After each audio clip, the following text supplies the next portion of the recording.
war is the harshest reality, and only those who've walked through the fire can feel the full range of human emotion packed into its heartbreak. Today, sit with a veteran who survived both world wars as he drags us back to a brutal front line where compassion still dared to bloom like a lone, defiant flower in the ashes. If these raw stories hit home, smash that like button and hit subscribe to Veteran Kindness Stories so we can keep that flower of humanity alive together. They said, "Show no mercy." But that command almost killed my soul in Monte Cassino, February 1944. The smell hits first: wet stone, rotting sandbags, the acrid fog of cordite. Then the sounds, the clank of boots on rubble, the breathless coughs of boys pretending to be men. And then, of course, the silence, the kind that only comes after a fresh round of killing. I was 22, a farm boy from Iowa with soft hands and shaky faith. The brass said we were liberators. The Germans called us invaders. And God? God had stopped answering weeks ago. We were pinned down in the craters below the monastery ruins. The Allies had been pounding Cassino for days, trying to break the Gustav line. But those mountains held fast, carved by centuries and guarded by ghosts. That night, our company moved under cover of darkness, crawling between jagged stone and shattered trees like rats. I was the last man in a line of 6. I remember thinking, if a mortar hits, maybe I'll be lucky enough to be vaporized, not maimed. Then the whisper came. "Movement! Left flank!" We froze, fingers tense on triggers. A sheep darted across a collapsed wall. Not one of ours. Enemy. I don't remember who fired first, but the muzzle flashes lit the night like lightning. After the smoke cleared, we moved in. My buddy Harris scanned the body. "Kraut's down! Let's keep I cut him off. "Wait!" There, half buried in the mud, was something glinting. Not a weapon, not a medal, a photo. I picked it up, carefully brushing off blood and grime. A woman and 2 children. The man in the middle was unmistakably the soldier we'd just gunned down. He was smiling. That kind of smile you don't fake.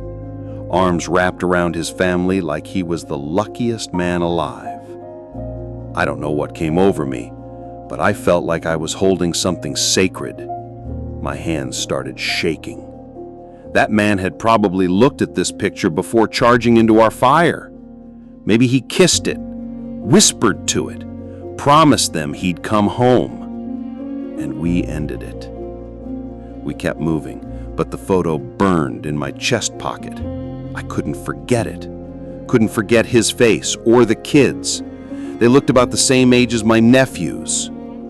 That night, back at our makeshift shelter, I sat staring at the photo while the others played cards. I should have tossed it, left it behind, but something wouldn't let me. It wasn't guilt, it was recognition. A man had died, but the love he carried wasn't gone yet. So I made a stupid, reckless decision. I asked our translator, Corporal Reyes, to help me write a note in German. Just a few lines. "I found this near your husband. I believe it belongs to you. He loved you. I saw it in his eyes." I folded it with the photo, sealed it in a waterproof pouch, and waited. 2 nights later, we captured a German prisoner, a medic, who'd surrendered while waving a bandage in one hand. I slipped the pouch into his kit when no one was looking. Risky? Stupid? Maybe. But I told myself if he was truly a medic, if there was any justice left in the world, that photo would find its way home. By the end of this video, I'll show you how battlefield compassion at Monte Cassino, February 1944, can heal both the giver and the world we return to. I didn't expect anything to come of it. War has a way of swallowing good intentions whole. And yet, that tiny act, barely a whisper in the hurricane, refused to die quietly inside me. The weeks bled on. We pushed forward through the ruins of Cassino, each yard paid for with limbs and breath. I watched friends vanish into smoke. I stopped learning names. Too many ghosts already followed me through the dark. But every night, I'd reach into my pocket, forgetting the photo was gone, fingers brushing the empty space like a phantom limb. That memory stayed warm, though the world around us froze. Months later, we were pulled off the line and rotated to a rear camp in Naples. My boots were rotting through, my hearing half gone from shell shock, and my soul, well, I wasn't sure it had made it out of the Abbey ruins at all. Then something strange happened.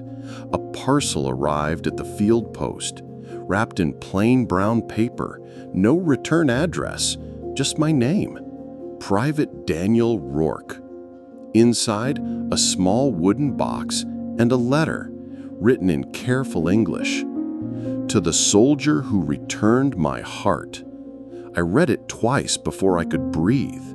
The man we killed, his name was Lucas Steiner, Bavarian, school teacher before the war, father of 2, husband to Anna, the woman who wrote the letter.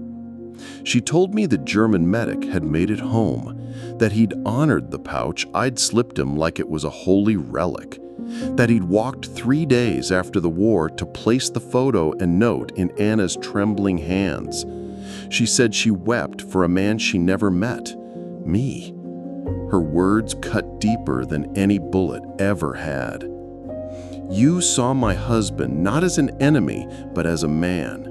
You reminded me that humanity can survive even the darkest hours. Because of you, my children will know their father died loved, not alone, not forgotten. At the bottom of the box was a photograph, the same one I had returned, but now it was framed in delicate oak. Behind the photo, she had written something else. Mercy leaves no enemies.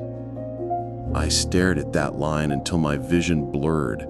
That night, I sat under the stars outside our barracks, knees drawn to my chest, and cried like I hadn't since the farm dog died when I was 10. You see, something broke in me the day I chose to return that photo, but something better began to grow in its place.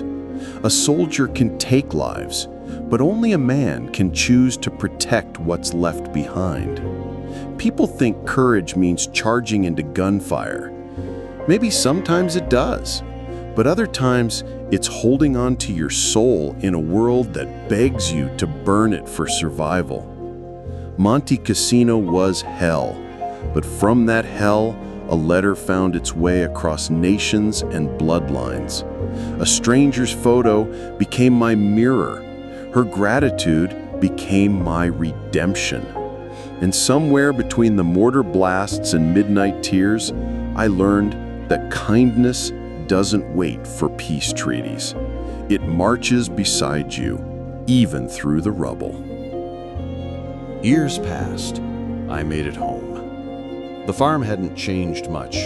Same rusted tools, same stubborn winds. But I had.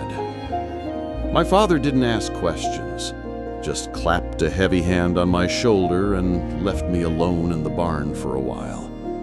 I think he understood. I married a girl named June. We had one daughter, Eleanor. For the first few years, I didn't speak much of the war. My medals collected dust in the drawer beside my bed. Some nights, I'd wake up gasping, drenched in sweat, my fingers searching the sheets for that damn photograph. But the box stayed with me, the one Anna had sent. I kept it locked until Eleanor was 10. She came into the kitchen one morning after school and asked, "Daddy, were you ever scared in the war?" I looked at her, freckles, ribbon in her hair, still clutching a book to her chest. And for once, I didn't lie. Every day, I said. But there was one moment I wasn't. I brought her the box. She sat on the living room floor, legs crossed, patient. I told her the story, every detail. Not the battles, not the kills, just the moment, the man, the photo. She didn't speak for a while. Then she asked, "Was he like you?" And I said he was me. After that, we made a ritual. Every Veterans Day, we'd light a candle in front of Lucas Steiner's photo. We'd read Anna's letter. We'd say his name. Eleanor once asked if that made me a traitor. I told her no. It made me human. I got old. Knees gave out. Hair turned silver. The VA called it survivor's guilt. Maybe they were right. But I never regretted returning that photo. Not once. Because I know this. I didn't save his life. But I saved something just as sacred. His story. His memory. And maybe, just maybe, a piece of myself. Before June passed, she told me I should write all this down.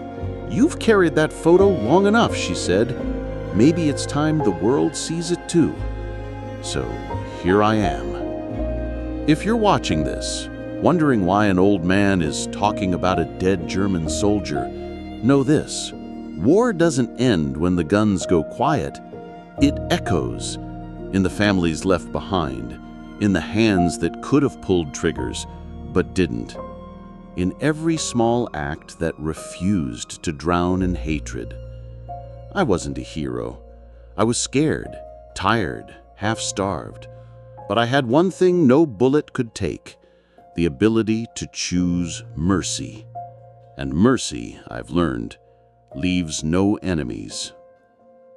Battles end, kindness doesn't. It keeps marching. And now, it's my turn to carry it.